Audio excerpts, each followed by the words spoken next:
Observamos el mundo para comprenderlo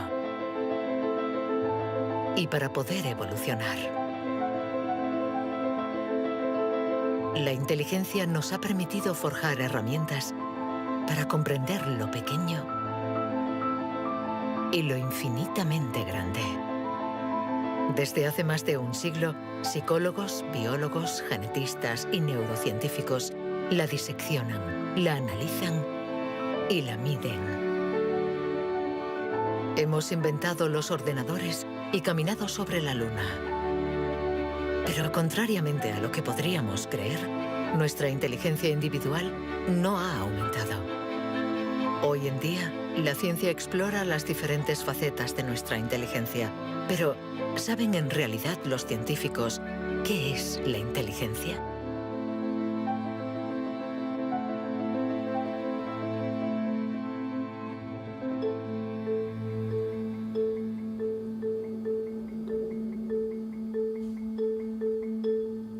Inteligencia es relacionar. Unir elementos diferentes para hallar soluciones. Para entenderla, hay que conseguir dividirla y aislar todos sus componentes.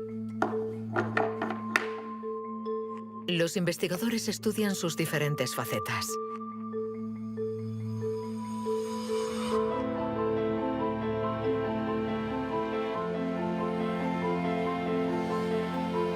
Para medir la inteligencia, una de las primeras propuestas ha sido medir la velocidad a la que reacciona el cerebro. Este es el método que el profesor Tenny Januis ha utilizado.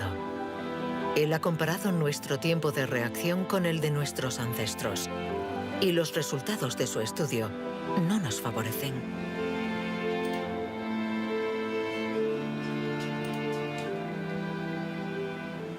Para medir el tiempo de reacción, mostramos a una persona una luz sobre una pantalla y está pulsando un botón lo más rápido posible.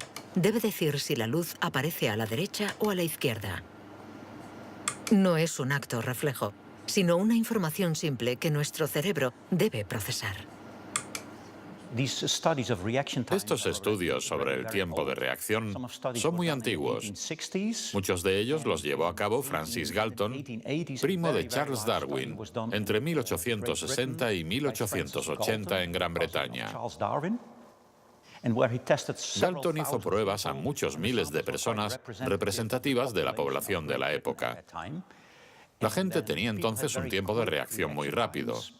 Nosotros hemos buscado estudios comparables que hubieran sido hechos durante los últimos 120 años y hemos encontrado unos 15.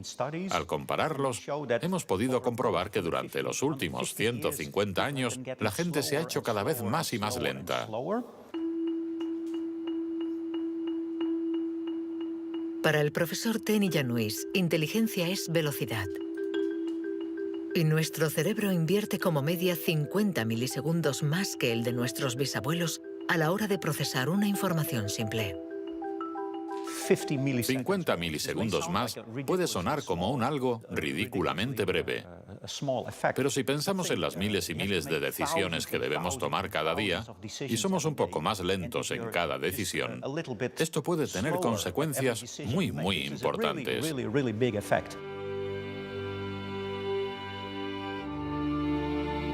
El profesor Tenny Januis está convencido de que somos menos inteligentes que en el siglo XIX.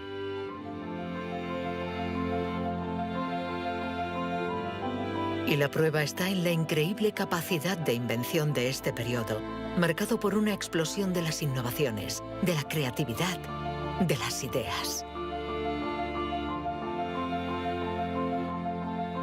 En el siglo XIX hubo muchas innovaciones fantásticas.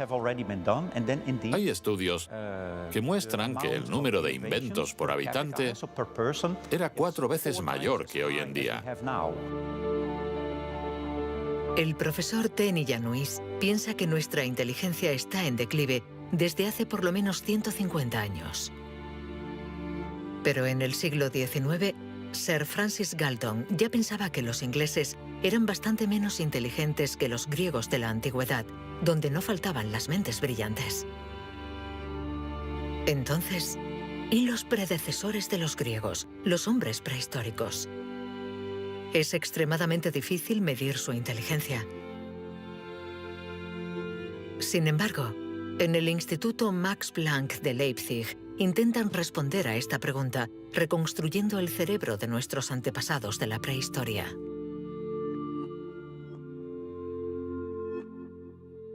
La paleoneurología es una ciencia muy frustrante, porque su objeto de estudio es casi inexistente. No hay cerebros fósiles. Lo que sí tenemos es la caja que contenía este cerebro.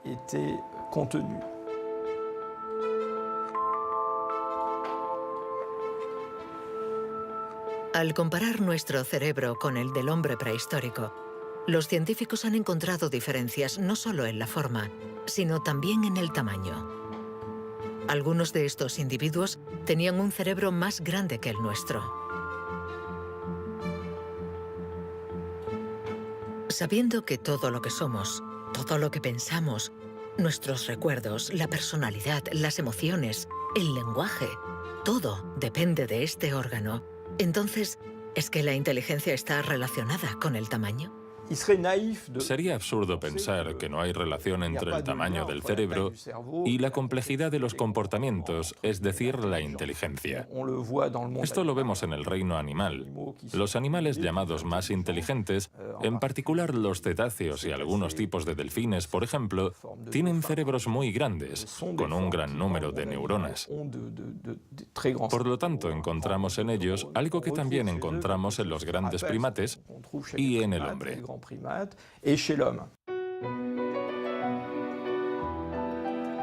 La evolución hizo crecer el tamaño de nuestro cerebro durante 2 millones de años, hasta alcanzar su máximo hace unos 15.000 años.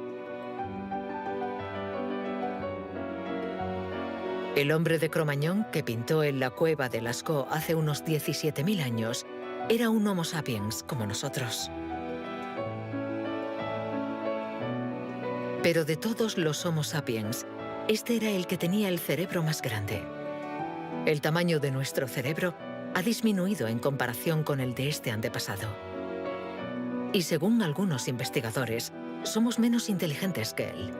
Pero esta teoría no es compartida por todos. Yo no creo que haya una inteligencia que se pueda medir con una regla y decir que nuestro reciente antepasado era igual o más o menos inteligente. El hombre de Cro-Magnon tenía la inteligencia que necesitaba para sobrevivir en su mundo, pero no para trabajar en un banco. Si viajásemos 25.000 años atrás en nuestra máquina del tiempo, para traer al presente al hombre de Cro-Magnon, sin duda se adaptaría al mundo en el que va a tener que vivir. Historically, you guys have struggled to adapt. Yeah, right. Walking upright, discovering fire, inventing the wheel, laying the foundation for all mankind. You're right. Good point. Sorry we couldn't get that to you sooner. Connie, your reaction? We live in a society where the individual ego and the group dynamic are in constant struggle. Response? Yeah, I have a response. What? ¿Más inteligente? ¿Menos inteligente? Cuando intentamos medir la inteligencia, todo se complica. Y sin embargo, lo hacemos continuamente. En las universidades del mundo entero se enseña qué es la inteligencia. Y todos nosotros, sin ser especialistas, la medimos cada día. Todos medimos la inteligencia. Si es usted soltero y va a un bar y conoce a alguien, lo más importante después del físico es la inteligencia. Medimos la inteligencia de la gente siempre. Si hablamos sobre un concepto difícil o hacemos algo que desconocen, ¿cuánto tardan en entenderlo? Medir la inteligencia analizando las respuestas. Evaluando la pertinencia de las acciones. Comparando a los individuos. Un método que dio lugar a la única herramienta de la que disponemos para medir la inteligencia. El cociente intelectual, inventado por Alfred Binet a principios del siglo XX.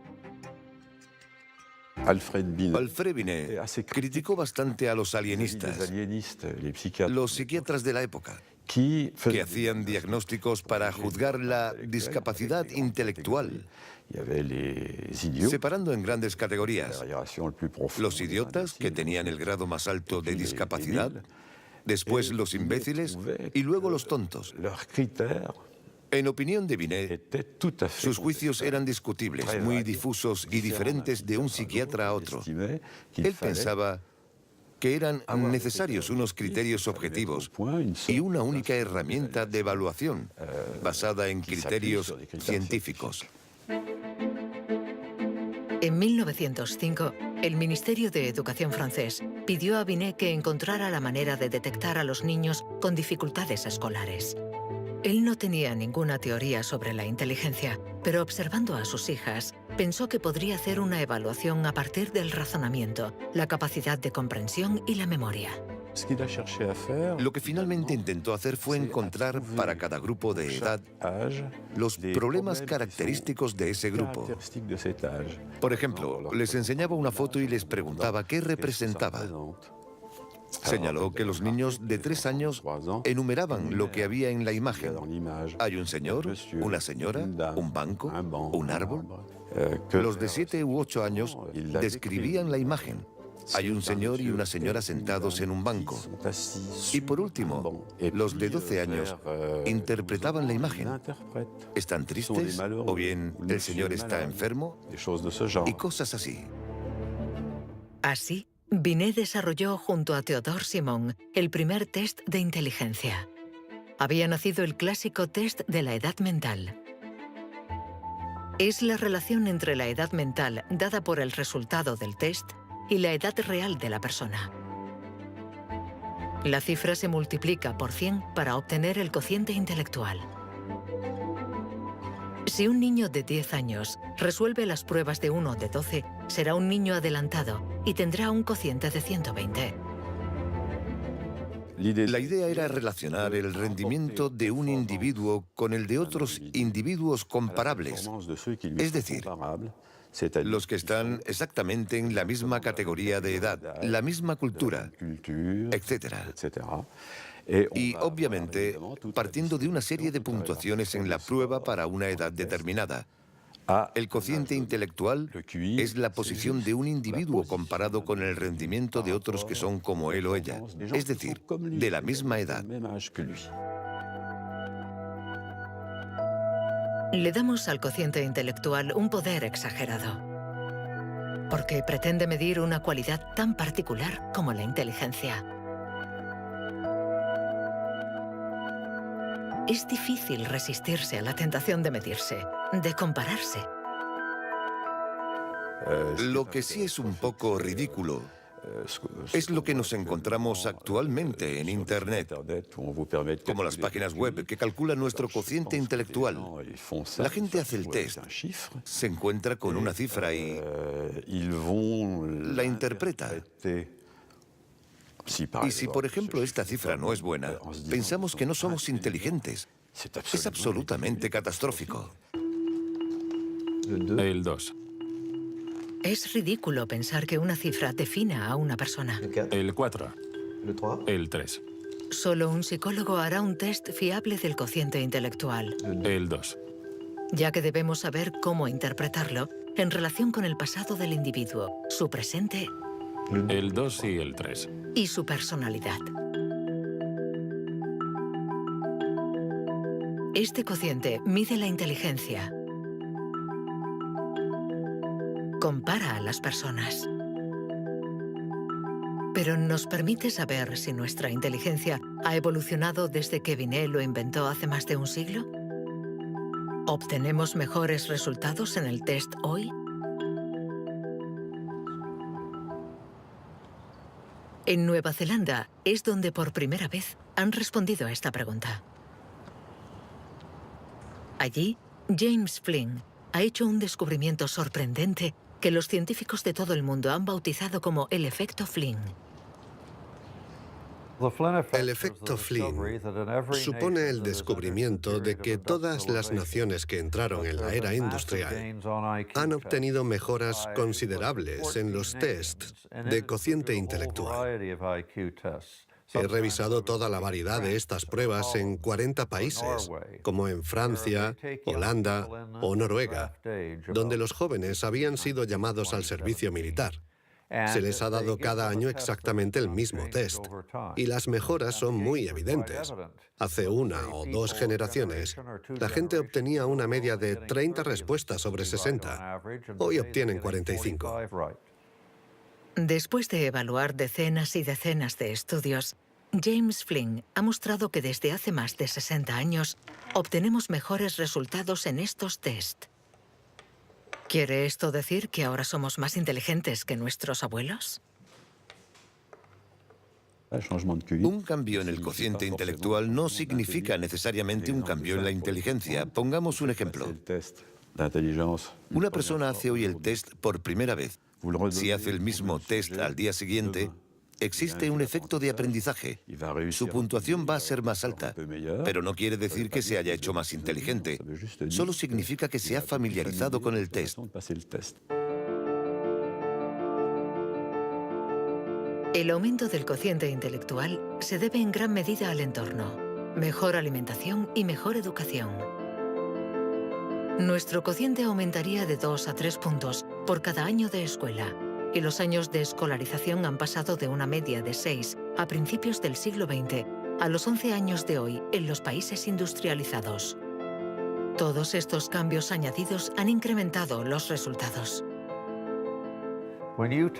Cuando realizamos un test hoy, estamos preparados en la medida en que la escolarización y otra serie de factores nos han dado la capacidad de aplicar nuestra lógica de forma abstracta. Es decir, que podemos ver una serie de números y acertar el siguiente.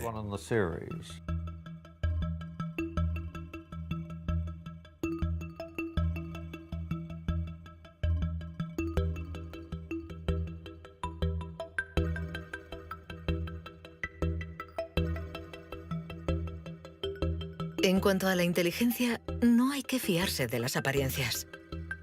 Tener mejores resultados en estos test no implica que seamos más inteligentes. Se trata solamente de que estamos mejor preparados para pasar el test. Nuestra inteligencia es como un músculo que entrenamos para obtener de él todo su potencial, y con el entrenamiento podemos alcanzar nuestros límites. Las cifras lo demuestran. Tras decenios de mejora, los resultados de los test han llegado al tope. Incluso están empeorando en países como Inglaterra, Dinamarca o Noruega. El aumento del cociente intelectual es un fenómeno que ha durado un siglo, pero todos los países terminarán por llegar al tope de este incremento.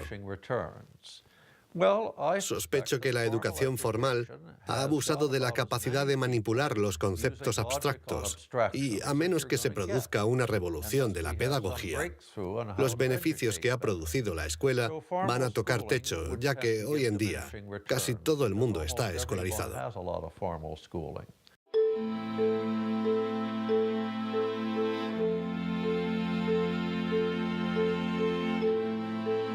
Un cociente estancado. Cerebros cada vez más lentos y más pequeños. ¿Dónde está nuestra inteligencia? Las primeras herramientas para medir la inteligencia se inventaron hace más de un siglo. Y todavía estamos influenciados por las teorías de Sir Francis Galton y Alfred Binet. Pero hoy podemos llegar más lejos. En lugar de medir lo que la inteligencia produce, pongamos nuestra atención en el órgano que produce la inteligencia.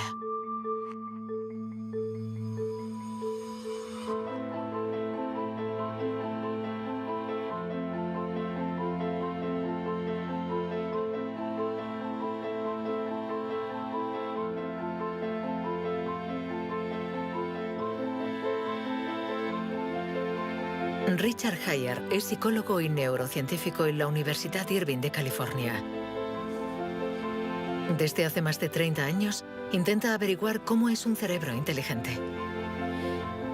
Gracias a los progresos de los instrumentos de observación, Heyer y su colega, el profesor Rex Jung, investigan en qué lugar del cerebro se aloja la inteligencia. Veamos el cerebro de Richard Hayer. Vemos un bonito cerebro.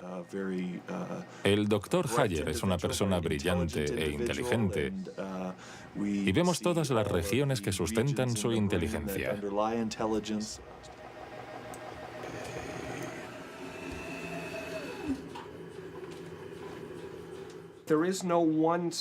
No existe ninguna zona en el cerebro a la que podamos llamar centro de inteligencia. Se pensaba que había un centro de inteligencia en la parte frontal, pero las investigaciones han demostrado que cuando resolvemos problemas de inteligencia en el interior de un escáner, la comunicación bidireccional entre la parte frontal y la parte posterior es muy importante mientras efectuamos la operación. El profesor Hayer es uno de los pioneros en la utilización de modernas técnicas de neuroimagen. Su primer estudio data de 1988. Hasta entonces, nadie había utilizado estas herramientas para investigar la inteligencia. Hemos encontrado áreas del cerebro que se activan cuando hacemos un test de inteligencia. Pero lo más sorprendente ha sido que cuanto más activas estaban estas áreas, menos buenos eran los resultados de dichas pruebas. Esto es lo contrario de lo que esperábamos. En el mundo de la ciencia, encontrar un resultado opuesto a lo esperado es realmente interesante.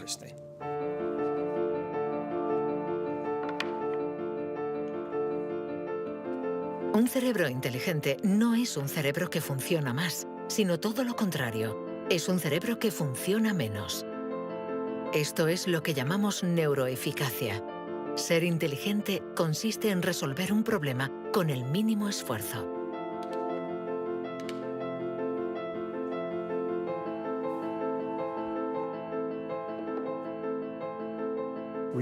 Si recordamos la primera vez que condujimos un coche, el primer día, en un gran aparcamiento vacío, con alguien sentado a nuestro lado, girando el volante y pensando, ahora tengo que frenar. Sin embargo, hoy conducimos en medio del tráfico de una ciudad desconocida y aún así podemos charlar con los acompañantes, porque nuestro cerebro es ahora mucho más eficaz. Por lo tanto, un alto nivel de inteligencia no está necesariamente ligado a un cerebro que trabaja más, sino a una transmisión más eficaz de la información entre las zonas importantes del cerebro. Cuando se piensa en un proceso tan complejo como la inteligencia, debemos imaginar que el cerebro es como una orquesta con distintas secciones.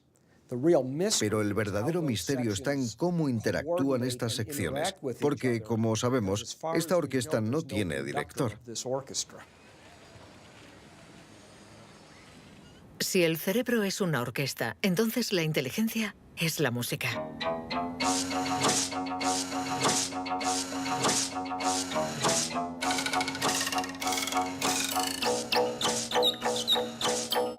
Cuando empezamos a interpretar la partitura, nunca sabemos cómo van a tocar juntos los músicos.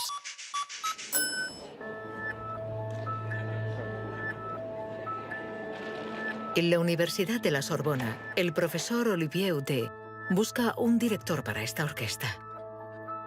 Para encontrarlo, mide la actividad eléctrica del cerebro mientras los niños resuelven problemas. Lo que le interesa es lo que él mismo llama bugs de inteligencia. Mostramos a un niño una imagen con 1, 2, 3, 4, 5 babars separados y 5 babars juntos. Y le preguntamos si hay el mismo número de babars en la parte de arriba y en la de abajo. Hasta los 7 u 8 años, todos los niños del mundo responderían, hay más arriba, porque la imagen es más larga. El cerebro de los niños es fácil de engañar por la inteligencia visioespacial, según la cual longitud es igual a número. Esto significa que tenemos caminos neuronales distintos para resolver una misma tarea.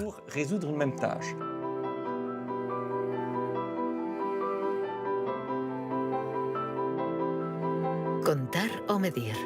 Hay muchas soluciones para un mismo problema, y nuestro cerebro está continuamente luchando para inhibir las estrategias negativas. Lo que queremos mostrar, y esta es la originalidad de nuestro laboratorio, es que la inhibición es sin duda el proceso clave y positivo de la inteligencia, porque nos permite resistirnos a nosotros mismos. Resistirnos a nosotros mismos es aprender a controlar las interferencias que perturban a nuestra inteligencia. El test de Stroop es uno de los métodos de observación de estas interferencias. Consiste en decir el color de una palabra sin leerla. Azul, amarillo, rojo, amarillo, verde. ¿Rojo, verde? ¿Verde? ¿Rojo? Verde, amarillo. Amarillo, rojo. amarillo, amarillo, rojo. ¿Amarillo? ¿Rojo? Amarillo, amarillo. Rojo, verde. ¿Rojo? ¿Amarillo? ¿Azul? ¿Verde?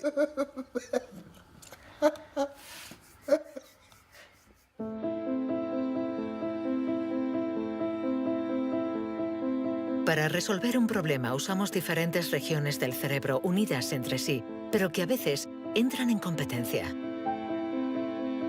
Pero ¿cómo se comunican las diferentes regiones? Este tema le interesa al profesor Douglas Fields, del Instituto Nacional de la Salud de Washington. El cerebro está hecho de dos clases de tejidos, materia blanca y materia gris. Todos hemos oído hablar de la materia gris, que es donde se encuentran las neuronas, en la superficie del cerebro. Pero debajo hay miles de conexiones, de cables, de axones que conectan las neuronas formando circuitos. Y es de color blanco porque estos axones están aislados por una membrana celular llamada mielina.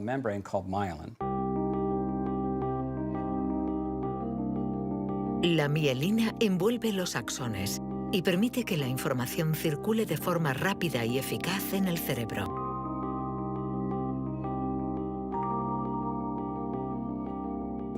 Cuando nace un niño, su cerebro no está maduro. Sus funciones son mínimas.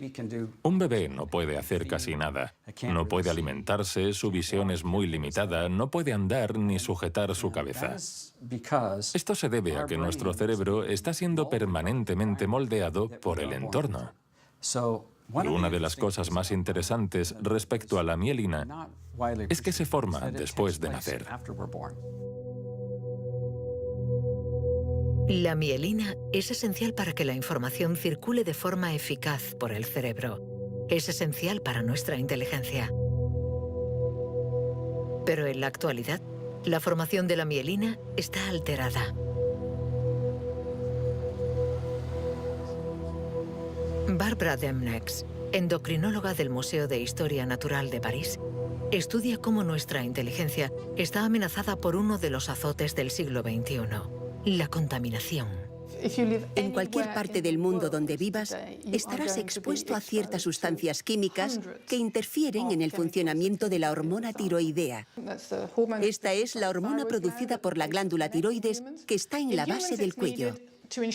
Es necesaria para el desarrollo del cerebro desde las primeras etapas del feto hasta una edad más avanzada como la mía, para asegurar el mantenimiento de las funciones mentales, incluida la mielinización.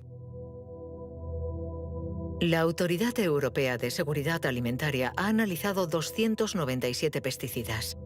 Entre ellos, más de 100 afectan al funcionamiento de la hormona tiroidea, como el bisfenol A, el PCB y los productos ignífugos. Productos químicos con los que estamos en contacto a diario. El equipo de Barbara Demnex ha demostrado que estos productos bloquean los receptores específicos de la hormona tiroidea de cada una de las células cerebrales y los efectos son considerables. Hay una evidencia sólida. Los científicos hemos observado los niveles de exposición en las madres. Se han comparado diferentes niveles de exposición y hemos visto que los niveles más elevados estaban asociados a una pérdida de 5 a 6 puntos de cociente intelectual en sus hijos. Cierto es que la mayoría de nosotros no percibimos la diferencia, pero es evidente que 5 puntos menos de cociente intelectual pueden suponer una gran diferencia en cuanto al éxito escolar o al éxito en la vida. Y saberlo puede ser muy preocupante para los padres.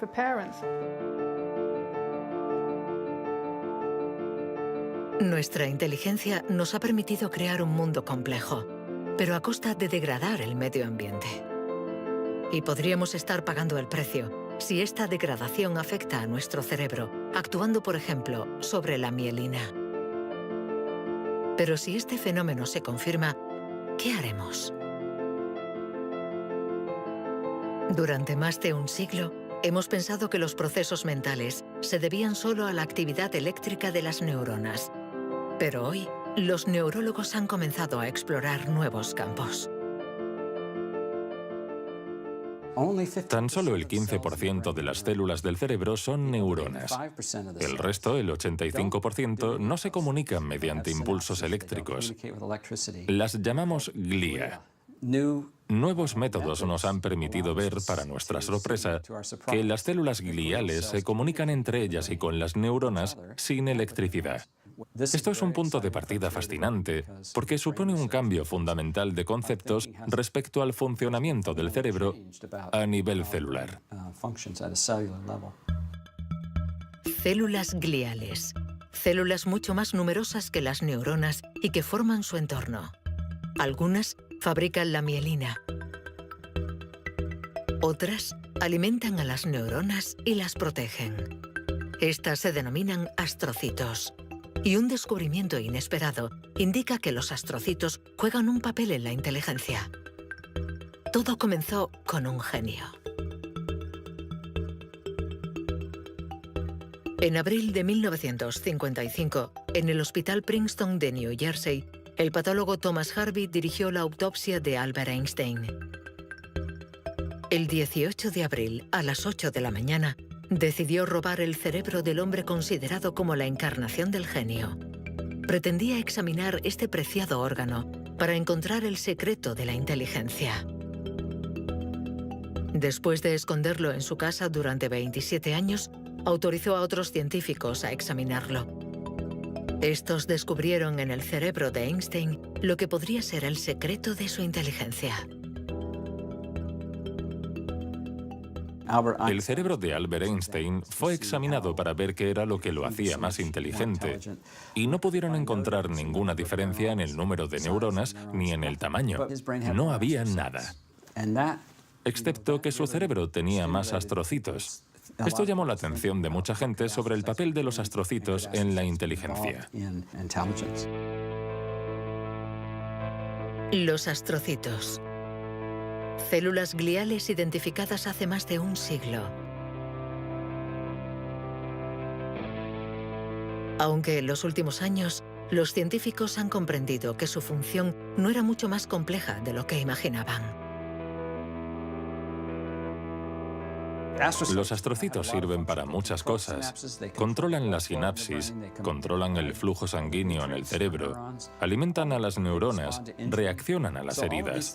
Todas estas cosas estaban consideradas como tareas menores que los astrocitos hacían en el cerebro, y no habían sido tomadas muy en serio hasta que se dieron cuenta de lo determinantes que son los astrocitos para las neuronas.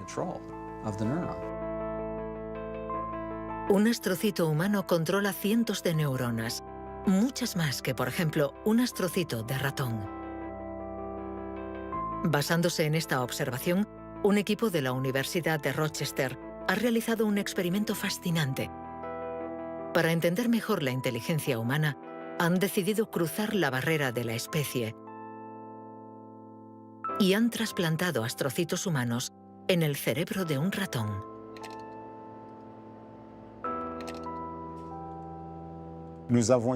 Hemos trasplantado astrocitos humanos en ratones y el trasplante invadió literalmente todo su cerebro. Cuando lo revisamos un mes después, pudimos ver que allí donde habíamos realizado el injerto, este ocupaba un lugar discreto. Un año más tarde, todo el cerebro se había injertado a sí mismo. Todas sus células habían sido literalmente reemplazadas por células humanas. Y nos dimos cuenta de que estos ratones tenían más memoria y más capacidad de aprendizaje que los no injertados. Para comprobar las capacidades de los ratones con el cerebro modificado, los metieron en un laberinto. Resultado: los injertados encontraron la salida 2 veces más rápido que los no injertados. Este experimento no deja lugar a dudas. Los astrocitos favorecen la memoria y el aprendizaje. Juegan un papel clave en nuestra inteligencia.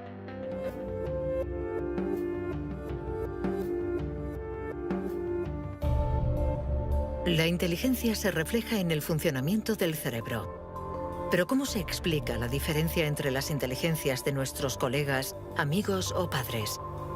¿Es que tienen más materia blanca, menos astrocitos o sus neuronas son más rápidas? El origen de nuestras capacidades se encuentra en parte en nuestros genes. Robert Plomin estudia la genética del comportamiento. En sus investigaciones ha visto crecer a miles de niños y gracias a ello espera poder encontrar los genes que influyen en la inteligencia. A menudo la gente desea saber en qué medida la inteligencia viene determinada por los genes. En primer lugar, hay que insistir en que la palabra determinar no es adecuada. Debemos decir influenciar, ya que, como sucede con el tamaño, está estrechamente relacionado con los genes, pero no determinado por ellos. Si somos altos, es probable que nuestros hijos sean más altos que la media, pero si están mal alimentados o enfermos, serán más bajos. Esto no es determinar, es influenciar. En otras palabras, los genes nos dan el potencial y el entorno decide el resultado final. Para entender las relaciones complejas entre genes e inteligencia, Robert Plomin ha realizado miles de test en gemelos. Los gemelos idénticos tienen la particularidad de ser clones, tienen exactamente los mismos genes. Son completamente idénticos. Mismo pelo, mismos ojos. ¿Pero tienen los mismos resultados en los test de inteligencia? La respuesta es sí. Sus resultados se parecen mucho más que los de otros hermanos. Esta es la prueba de que, sin ser completamente determinantes, los genes sí juegan un papel crucial. La mayoría de los países del mundo, más de 100, dispone actualmente de registros de gemelos porque reconocen la importancia del método gemelar a la hora de calcular la influencia de los genes. La siguiente etapa de nuestras investigaciones consiste en encontrar los genes responsables de la inteligencia. Para esto, Robert Plomin ha utilizado chips de ADN capaces de detectar más de 1 millón de marcadores genéticos. Comparando el ADN de los que tenían buenos resultados en los test, Plomin quería saber si ciertos genes se dan con más frecuencia. Pero la identificación precisa de estos genes es mucho más complicada de lo que esperaba.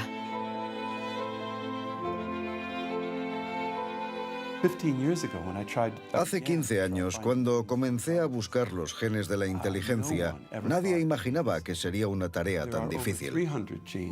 Pudimos identificar más de 300 genes que influyen sobre la inteligencia. El problema era que habíamos estudiado solo el 1%.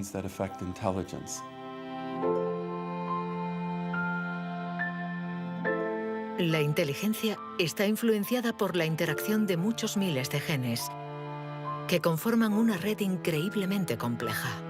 Además, producen efectos distintos en función de la región del cerebro donde actúen. Antes pensábamos que el cerebro funcionaba por áreas. Esta área controla el lenguaje, esta hace otra cosa. El cuerpo calloso comunica los hemisferios. Hoy nos hemos dado cuenta de que esto era ficción y que el cerebro actúa de forma más global. Desde un punto de vista genético, se ve más claro todavía, ya que la mayoría de los genes que actúan sobre el cerebro actúan sobre muchas regiones del cerebro. Paso a paso vamos entendiendo nuestra inteligencia. Los científicos afinan las herramientas para medirla, pero la cuestión es cómo las vamos a utilizar.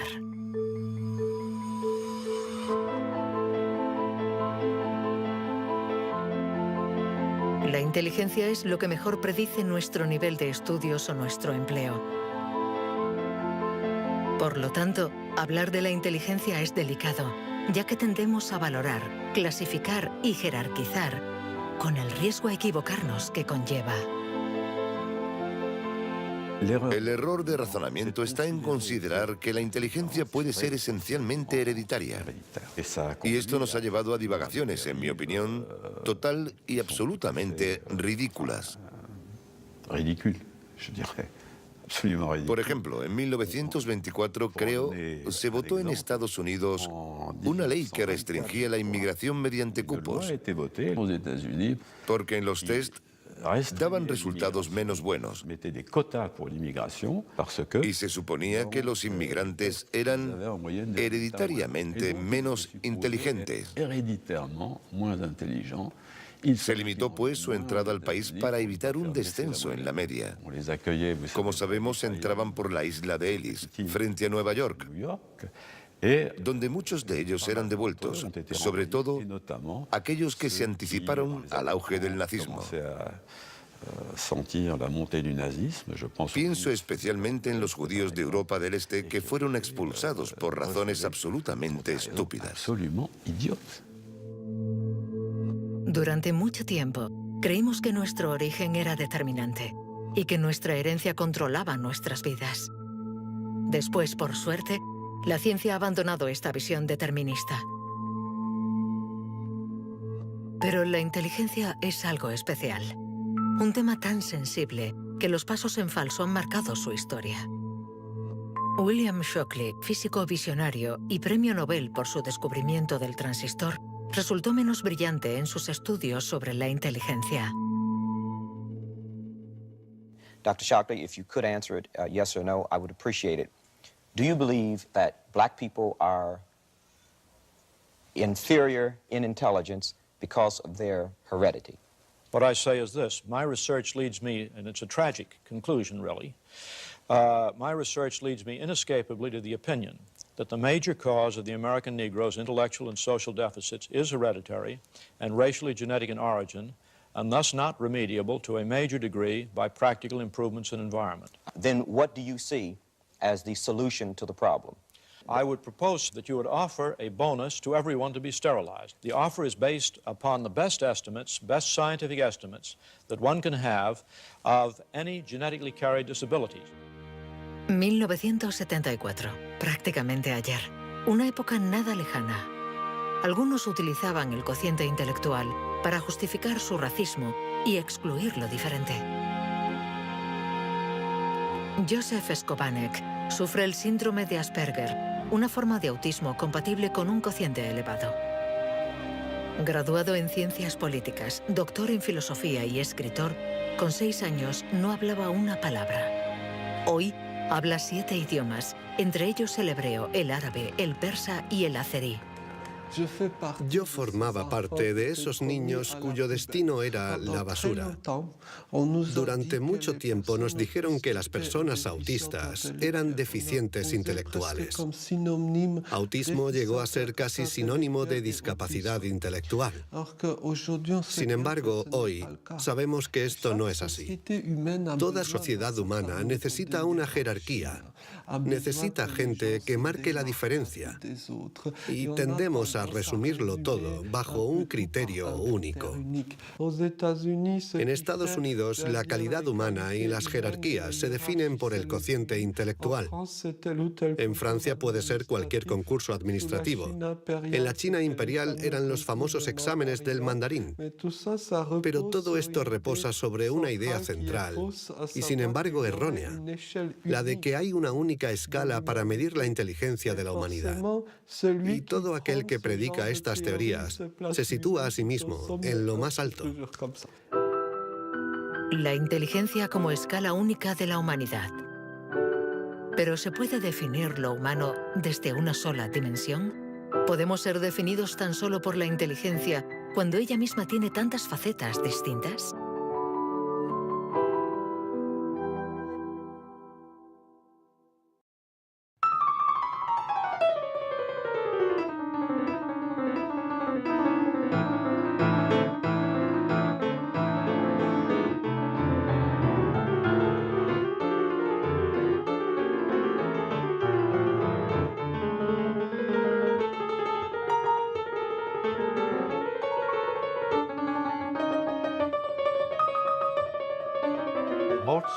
Nos han dicho siempre que Mozart podía tener en la mente una sinfonía entera.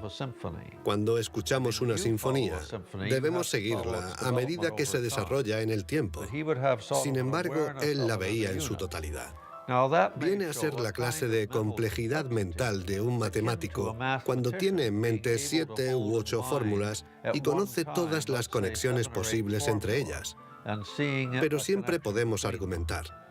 ¿La inteligencia musical es inteligencia?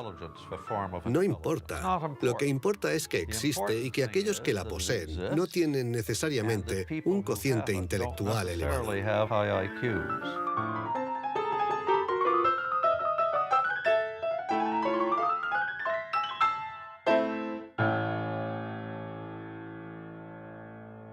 Siempre ha existido una reticencia a considerar que existen formas distintas de inteligencia y una cierta tendencia a querer determinar un cociente intelectual general.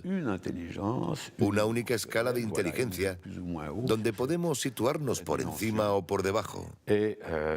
Pero la realidad lo contradice.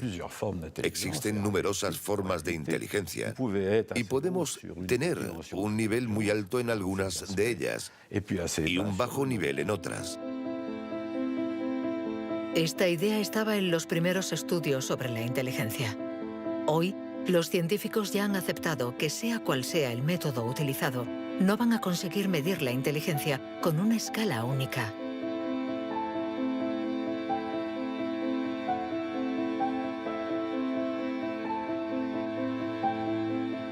En la Universidad de Nuevo México, el profesor Rex Jung está convencido de que para resolver cualquier tipo de problema usamos distintos tipos de razonamiento. Y lo que llamamos inteligencia no es sino uno más de ellos. Creo que la creatividad es otro modelo de funcionamiento del cerebro y lo que intento averiguar es si es diferente a la inteligencia o similar. ¿Estamos hablando de lo mismo o de algo distinto? Y he llegado a la conclusión de que la creatividad es un proceso de razonamiento básicamente diferente.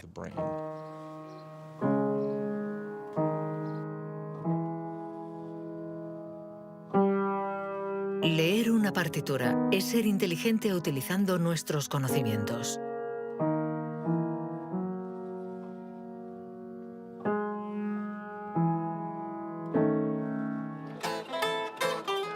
Improvisar es ser inteligente inventando y siendo creativo.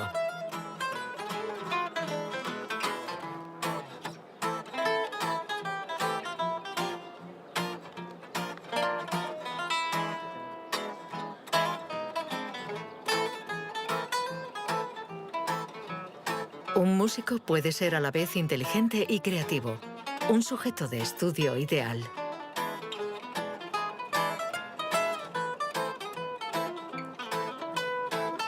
El profesor Jung ha estudiado numerosos cerebros para saber cómo pueden coexistir inteligencia y creatividad. Trabajo sobre la hipótesis de que son complementarias y que hay dos redes diferentes en el cerebro que cooperan para permitirnos razonar. Una es un tipo de razonamiento inteligente y la otra un tipo de razonamiento creativo. Y las dos son extremadamente importantes. Estamos muy cerca de comprender cómo funcionan. Nuestra teoría es que la red de la inteligencia se sitúa sobre todo en la superficie del cerebro. Con la creatividad las cosas son diferentes, porque depende principalmente de la llamada red de modo por defecto, situada en el interior del cerebro. Estas dos redes intercambian permanentemente información para que podamos resolver los problemas que nos plantea el mundo en que vivimos.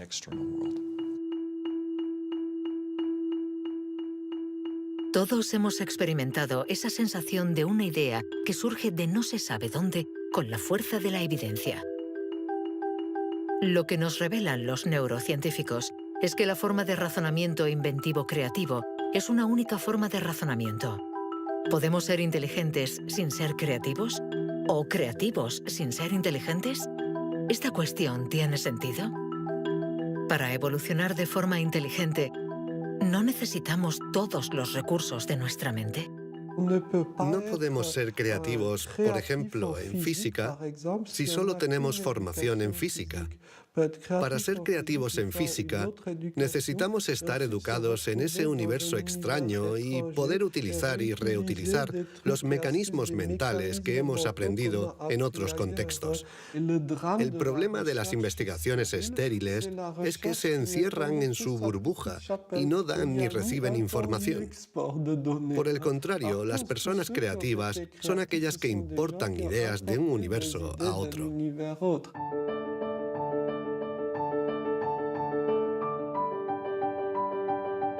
Los hilos se tejen. El cuadro se completa. Los científicos ensamblan poco a poco las diferentes piezas de nuestra inteligencia. Pero el mundo evoluciona y la inteligencia también. El cerebro está en permanente evolución y permite que la inteligencia se adapte a los problemas que debemos resolver, por múltiples y variados que estos sean. Cuando era niño, sabía que yo no funcionaba como los demás y era consciente de ello.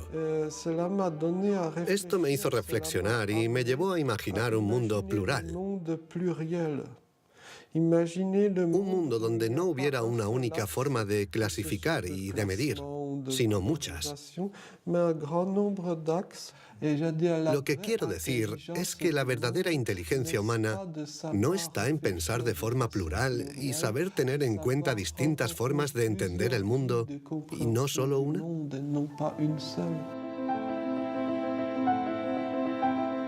El papel de la ciencia no debe ser el de decir si somos más o menos inteligentes que nuestros vecinos o que nuestros antepasados, sino el de ayudarnos a entender cómo funciona nuestro cerebro. Así, sabremos cuidar nuestra inteligencia y también mejorarla para tejer hilos de unión entre nosotros y la diversidad que nos rodea.